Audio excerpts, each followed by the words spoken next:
मला बारशाला जायचं होतं म्हणून मी आरवला छान तयार केलं. पण आरवची वेगळीच नाटकं होती. मला नाही यायचं, मी नाही येणार.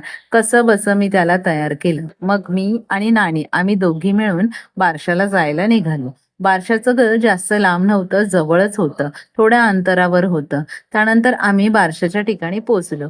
पाहते तर काय मोठ्यांपेक्षा लहान मुलांनाच खूप मज्जा वाटते पाळणा द्यायला. मग तेच पाळणा देत होते. त्यानंतर मी आरवला सुद्धा सांगितलं, "आरव बाळ झोपलं आहे, तू पण पाळणा दे ना." मग आरवने पण माझ्या बाळाला पाळणा दिला. जेवलो वगैरे आणि मग आम्ही घरी आलो. घरी आल्यावर थोडं बसलो.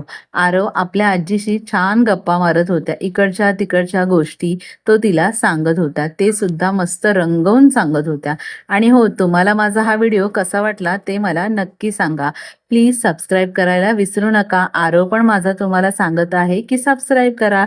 चला तर भेटूया नेक्स्ट व्हिडिओमध्ये.